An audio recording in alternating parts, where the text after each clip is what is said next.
আর ছাত্র শিবিরের রাজনীতি হচ্ছে 10%। আমরা মাত্র 30 জনের বডি দিয়ে পুরো বাংলাদেশ চালাই। আমাদের এরকম 700 সদস্য বিশিষ্ট কমিটি নাই যে যার নামই চেনে না।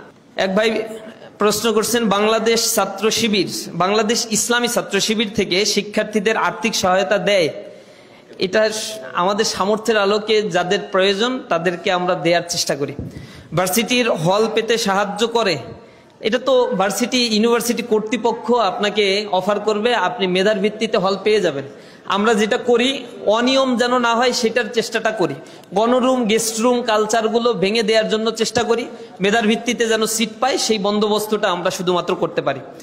বাদবাকিটা যেন কর্তৃপক্ষ বায়াস না হয় এই ব্যাপারে আমরা প্রেশার ক্রিয়েট করি। ছাত্র শিবিরের সদস্যরা রাজনীতি করে কিভাবে? তাদের সিজিপিএ হাই থাকে। আমাদের রাজনীতির পাশাপাশি একটু পড়াশোনাও করতে হয়। আপনারা জানেন অথবা জানেন না, অনেকে জানার কথাও না, ইসলামী ছাত্র শিবিরে কেউ জয়েন করলে সাথে সাথে তাকে একটা বই ধরায় দেয়া হয়, এটাকে আমরা রিপোর্ট বই বলি। ওই রিপোর্ট বইয়ের মধ্যে 14টা 15টা কলাম থাকে।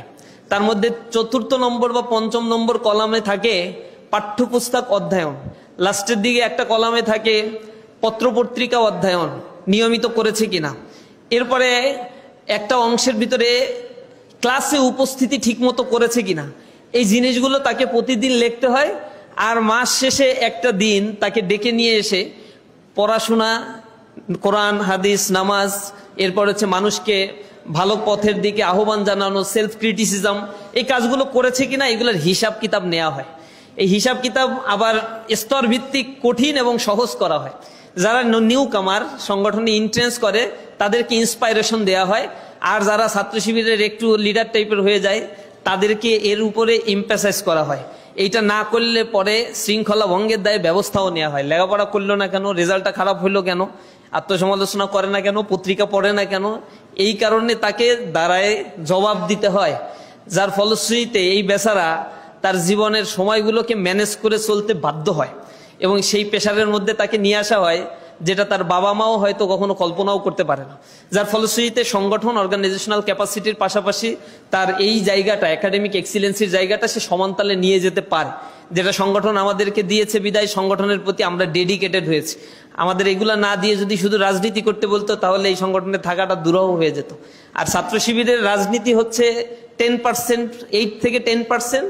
আর আমাদের এমনি ব্যক্তিকে গঠন করার কার্যক্রমটাই আমরা 90% ক্ষেত্রে করে থাকি। পলিটিক্যাল অ্যাওয়ারনেস প্রয়োজন আছে, কিন্তু অতিমাত্রায় পলিটিক্যাল অ্যাফিলিয়েশন আমরা পছন্দ করি না, প্রতিবাদ করি। যতটুকু রাস্তায় আমাদের দেখেন অতটুকু হচ্ছে আমাদের টোটাল কাজের হয়তো শিখে ভাগ 5 থেকে 7%-এর বেশি হবে না। বাদ বাকি ইন্টারনাল কার্যক্রমগুলো আমাদের অনেক বেশি।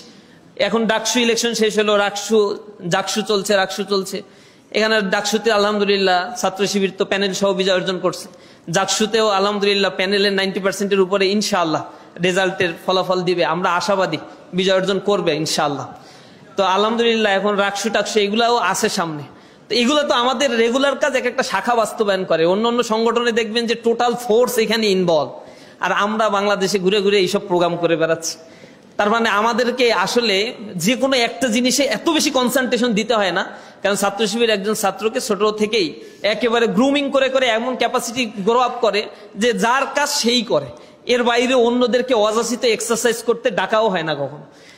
এরকম একটা কাজ আমার কেন্দ্রের 30 জন সেক্রেটারিয়েট মেম্বার আছে। আমরা মাত্র 30 জনের বডি দিয়ে পুরো বাংলাদেশ চালাই।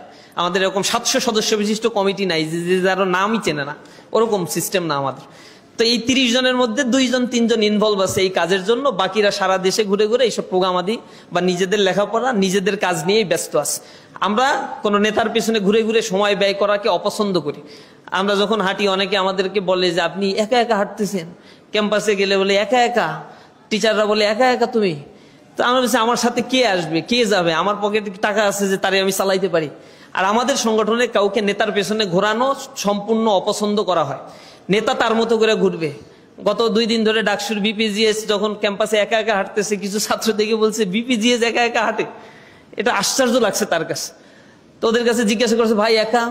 বুঝতে তো একাই তো, আমি তো ছাত্র, আমি একা দোকা পাবো কোথায়? দোকা চলতে গেলে তো পকেটে টাকা উল্লাপাল্টা ইনকাম করতে হবে। ডাকসুর বিপিজিএস এ তো উলট পালট ইনকামের সুযোগটা নাই, তার তো আসলে স্কোপটা খুবই লিমিটেড। সুতরাং আমাদের সংগঠন ছোটবেলায় যখন সংগঠনে ইনক্লুড হয় ছাত্রদেরকে আমরা সেভাবে গড়ে তোলার চেষ্টা করি। তো তো এরকম না, আবার অনেকে আবার প্রাথমিক পর্যায়ে প্রশ্ন করে যে ছাত্র শিবির কি শুধু মেধাবীরাই করতে পারে? একটা টক শোতে গিয়ে এক দলের বড় একটা দল তার নেতা আমারে জিজ্ঞাসা করতেছে যে এই প্রশ্নের উত্তর ছাত্র শিবিরকে দিতে হবে যে ছাত্র শিবির কি শুধু মেধাবীরাই করতে পারবে যাদের সিজিপিএ 3.5 এর উপরে, যদি এর নিচে হয় তাহলে কি শিবির করতে পারবে না?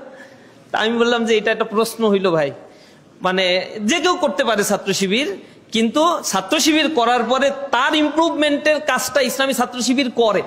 আমি বলি যে পূর্বে তুমি কি করে আসছো, it doesn't my considering factor. এখন তুমি কি এখন থেকে চিন্তা করো আর নিজেকে গড়ে তোলার জন্য চেষ্টা করো। পুরাতন নিয়ে যে চিন্তা করতে থাকে ও পেছনেই পড়ে থাকে। আমার পেছনে কি হয়েছে এটা আমি কখনোই রিগেইন করতে পারবো না। সুতরাং আমার জন্য বেটার অপশন হচ্ছে ভবিষ্যতে আমি আসলে কোন দিকে যাব সেটা নিয়ে আমাকে চিন্তা করা, অতটুকু চিন্তা করতে পারলেই হবে ইনশাআল্লাহ। তা আমাদের জনশক্তিকে আমরা এইভাবে পজিটিভ সেন্স নিয়ে গড়ে তোলার জন্য চেষ্টা করি।